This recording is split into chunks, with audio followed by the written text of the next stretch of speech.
Hello and welcome to Dark Souls Q&A number 6. I am Mont, or Alex, your host.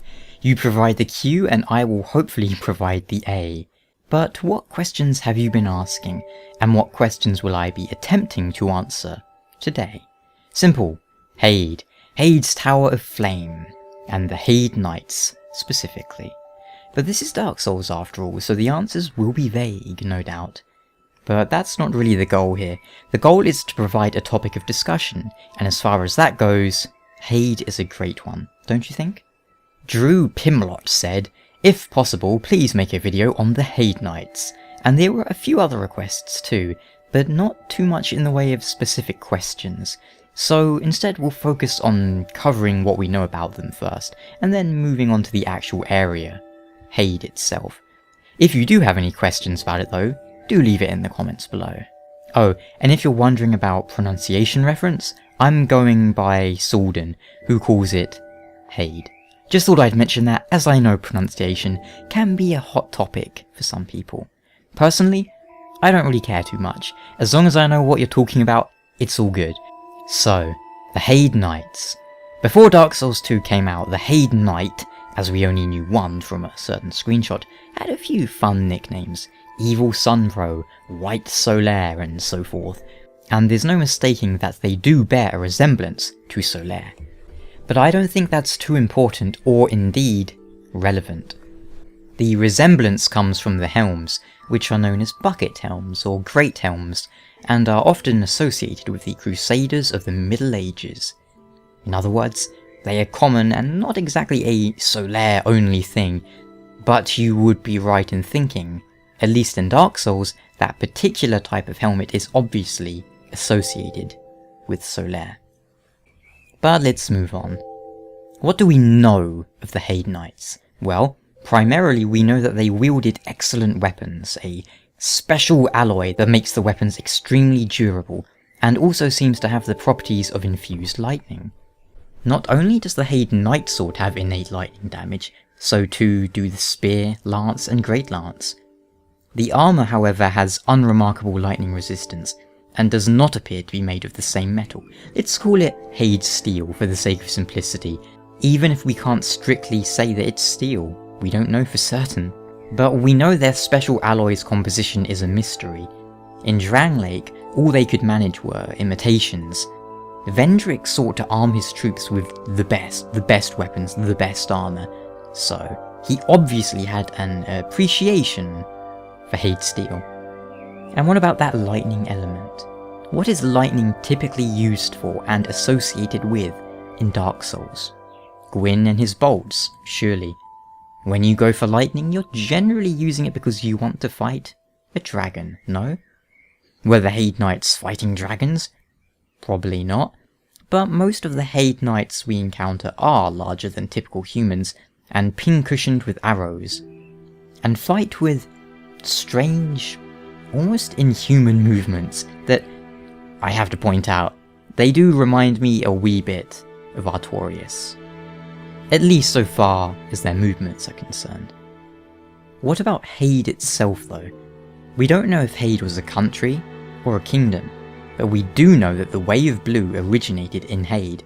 Who are the Way of Blue? Why, a covenant that works in tandem with the Blue Sentinels. Those who enter the Way of Blue are offered protection and sanctuary by the Blue Sentinels. It functions in a comparable manner to the Way of White from the days of Lordran, and Heide's Tower of Flame itself bears a strong resemblance to Anor Londo in many ways, not least of all the bird-headed statues that, at least from the neck down, resemble Gwyn, the Sunlight King. Perhaps Heide was once a kingdom in the same land as Drangleic, Alkun and Ven, Olafis and so forth, but who can say in what order? The Tower of Flame itself, I believe, is simply a lighthouse. It's a fancy way of calling it a lighthouse. I mean, this is FromSoft after all. Remember the underground jail in Bloodborne? Instead of calling it the subterranean jail, they called it the, what do they call it, the Hypogean jail, and they spelled jail like Gaul, which is just an old way of spelling it or whatever, but you know what I mean? So I think Tower of Flame is just a fancy way of saying lighthouse. But you know, it might not be a lighthouse, that's pure speculation. because it's by the sea, and it's big, and it shoots out light. Perhaps those who were greeted by the lighthouse and came to Heide were forced to convert to the Way of Blue. I mean, think about it. You go over to the could be a lighthouse, you land, and then they just like shove you into the cathedral and say, okay, if you want to come to our awesome land of Heide, you are going to be forcibly converted to the Way of Blue. Or maybe it was just a small outpost for Heide Knights to stop and pray. Who knows? But it does seem a bit weird to me to have a cathedral right next to a possible lighthouse. Aside from being a lighthouse though, it could also be like a lunarium, some sort of way to, you know, look at the stars, get closer to the gods, and things like that. Speaking of gods, there are, of course, some who believe that Heide is a reference to Flame God Flann, Guinevere's husband, I believe, from Dark Souls 1. If they weren't married, they were at least in a relationship or some such. But people think the in-game area is a city founded by Guinevere and Flann after they fled Anor Londo sometime before Dark Souls 1, bringing Ornstein with them. The Dragon Slayer we fight in the first game being nothing more than an illusion, if you know, according to this theory anyway. The theory goes, they went and they left an illusion of Guinevere and Ornstein behind, and that is the explanation for the old Dragon Slayer, who would be the real Ornstein, who is... Yeah, I... See, if that is the case, why have we no mention of Guinevere, no statues, nothing at all to do with her really, for the most part? And whilst he was known as Flame God Flann, I don't personally believe that is his Tower of Flame. As important or not as Flann may or may not be, flames in Dark Souls relate to much more than just him. The First Flame, the Chaos Flame, all these things, they are all much more important than Flann. It is my belief that Flame God Flann isn't really as powerful or important as his name suggests. People assume because he is the supposed Flame God that he's like the big boss, the big cheese, and that, you know, that's entirely possible. Maybe they put him in Dark Souls 1 as a tiny little reference, and then later on he's gonna be, you know, like really important. But I don't believe that's the case. I think Dark Souls 1 and 2 to a lesser extent, it was meant to be a self-contained story. It wasn't supposed to have a sequel. There was room for a sequel. This is again my personal belief. I don't believe they made Dark Souls with the intent of making a sequel.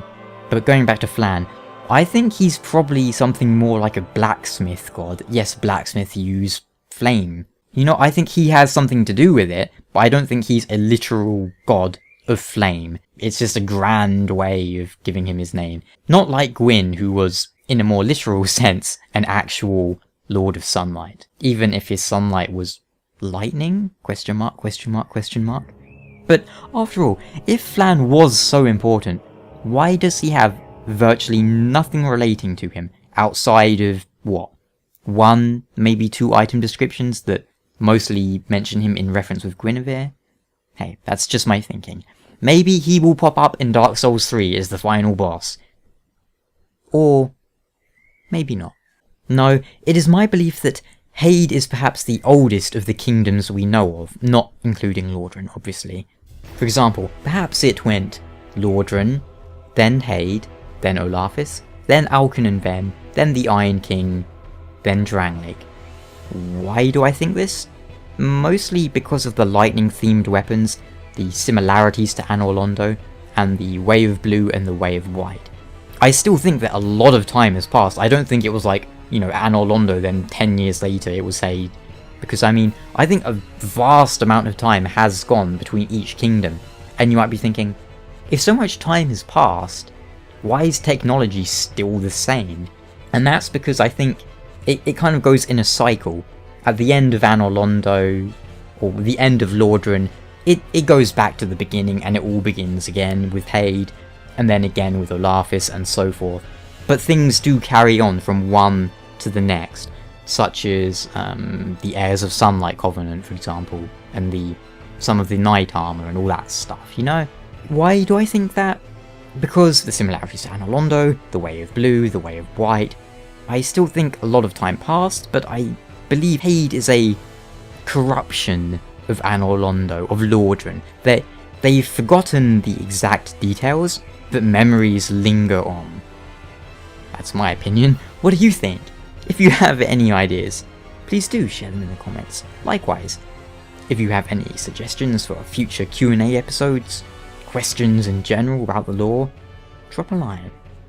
Until next time though, thank you so much for watching, and see you later.